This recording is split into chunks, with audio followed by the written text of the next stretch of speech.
ನಿಧಿ ಹೆಸರಿನಲ್ಲಿ ಖ್ಯಾತಿ ಪಡೆದಿರುವ ಲಕ್ಕುಂಡಿಯಲ್ಲಿ ಪ್ರತ್ಯಕ್ಷನಾದ ಕುಖ್ಯಾತ ಮಾಜಿ ಕಳ್ಳ. ಲಕ್ಕುಂಡಿಯಲ್ಲಿ ಕುಖ್ಯಾತ ಮಾಜಿ ಕಳ್ಳ ಶಿಗ್ಲಿ ಬಸ್ಯ ಅಬ್ಬರ ಶುರುವಾಗಿದೆ. ನನಗೆ ಬಂಗಾರದ ವಾಸನೆ ಬರ್ತಿದೆ ಎಂದ ಬಸ್ಯ. ಲಕ್ಕುಂಡಿಯಲ್ಲಿ ಪ್ರತ್ಯಕ್ಷನಾದ ಕುಖ್ಯಾತ ಮಾಜಿ ಕಳ್ಳ ಬಿರಿಯಾನಿ ಸ್ಮೆಲ್ ಬರ್ತಿದೆ ಅಂತ ಹೇಳಲಿಲ್ಲ, ಬದಲಾಗಿ ಬಂಗಾರದ ವಾಸನೆ ಬರ್ತಿದೆ ಅಂತ ಹೇಳಿದ್ನಂತೆ. ಲಕ್ಕುಂಡಿಯಲ್ಲಿ ಕುಖ್ಯಾತ ಮಾಜಿ ಕಳ್ಳ ಶಿಗ್ಲಿ ಪ್ರತ್ಯಕ್ಷ, ನನಗೆ ಬಂಗಾರದ ವಾಸನೆ ಬರ್ತಿದೆ ಎಂದ ಬಸ್ಯ. ಇಲ್ಲಿ ಚಿನ್ನ ಬೆಳ್ಳಿ ವಜ್ರಗಳ ಖಜಾನೆಯೇ ಇದೆ. ಕೋಟೆ ವೀರಭದ್ರೇಶ್ವರ ದೇಗುಲದ ಬಳಿ ನಿಂತು ಕುತೂಹಲದ ಮಾತು. ನಿಧಿ ಶೋಧದ ವಿಚಾರ ತಿಳಿದು ಸ್ಥಳಕ್ಕೆ ಆಗಮಿಸಿದ ಬಸ್ಯ.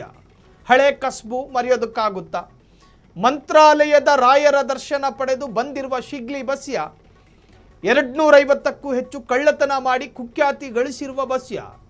ಮಾಡಿದ ಕಳ್ಳತನ ಗದಗ ಜಿಲ್ಲೆಯ ಐತಿಹಾಸಿಕ ಲಕ್ಕುಂಡಿಯಲ್ಲಿ ಉತ್ಖನನ.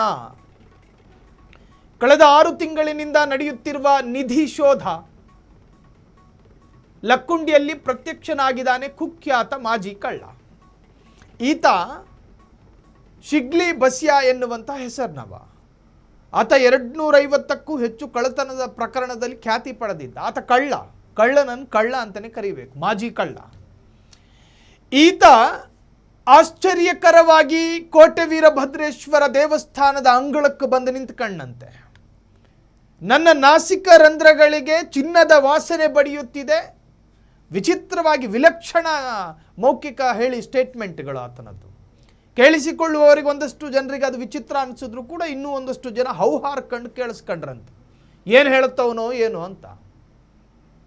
ಹಾವು ಹಿಡಿಯುವ ಕಸುಬಿನವನು ಹಾವಿನ ವಿಚಾರ ಹೇಳಿದ್ರೆ ಸ್ವಲ್ಪ ಕುತೂಹಲ ಕೆರಳುತ್ತೆ.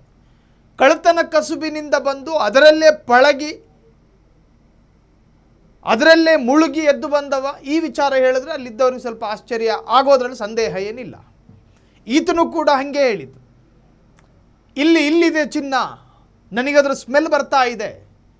ಒಂದು ವಿಚಾರದಲ್ಲಿ ಎಕ್ಸ್ಪರ್ಟ್ ಆದವನು ಏನೋ ಒಂದು ಹೇಳ್ತಿದ್ದಾನೆ ಅಂದರೆ ಅದನ್ನು ಕೇಳಿಸ್ಕೊಳ್ಳೋದಕ್ಕೆ ಒಂದು 3-4 ಜನ ಇರ್ತಾರೆ. ಈತ ಹೇಳಿ ಕೇಳಿ ಆ ಗ್ರಾಮದ ಅಥವಾ ಲಕ್ಕುಂಡಿಯಲ್ಲಿ ಕಳ್ಳತನದ ಹೆಸರಿನಲ್ಲಿ ಖ್ಯಾತಿ ಪಡೆದಿದ್ದ. ಇನ್ನು ಈಗಾಗಲೇ ಲಕ್ಕುಂಡಿ ಎನ್ನುವಂತಹ ಆ ಪ್ರದೇಶ ಸಾಕಷ್ಟು ಪುರಾತನ ವಸ್ತುಗಳು ಈಗಾಗಲೇ ಸಿಕ್ಕಿ ಹೆಸರು ಪಡ್ಕೊಂಡಿದೆ. ಇನ್ನು ನಿಧಿ ಶೋಧ ತಿಂಗಳುಗಳಿಂದ ನಿರಂತರವಾಗಿ ನಡೀತಾ ಇದೆ. ಈ ಎಲ್ಲ ವಿಚಾರಗಳು ರಾಜ್ಯದಲ್ಲಿ ಪ್ರಚಲಿತ ಇರುವಂತಹ ಸಂದರ್ಭದಲ್ಲಿ ಈತನ ಗಮನಕ್ಕೂ ಕೂಡ ಹೋಗಿರುತ್ತೆ. ಮೂಲ ವ್ಯಕ್ತಿ ಈತನೇ ಆಗಿರೋದ್ರಿಂದ ಕಳ್ಳತನದ್ದು. ಹಾಗಾಗಿ ಆತ ಅದರಲ್ಲಿ ಒಂದು ಸ್ವಲ್ಪ ಪ್ರತ್ಯೇಕ ಆಸಕ್ತಿಯನ್ನು ತೋರಿಸಿ ಆ ಪ್ರದೇಶಕ್ಕೆ ಬಂದು ಸ್ವಲ್ಪ ಆಶ್ಚರ್ಯ ಪಡಿಸುವ ರೀತಿಯಲ್ಲಿ ಮಾತನಾಡಿದ್ದಾನೆ. ಕೋಟೆ ವೀರಭದ್ರೇಶ್ವರ ದೇಗುಲದ ಬಳಿ ನಿಂತು ಕುತೂಹಲದ ಮಾತು. ನಿಧಿ ಶೋಧದ ವಿಚಾರ ತಿಳಿದು ಸ್ಥಳಕ್ಕಾಗಮಿಸಿದ ಅಧಿಕಾರಿಗಳಲ್ಲ ಈತ ಮಾಜಿ ಕಳ್ಳ ಬಸ್ಯ.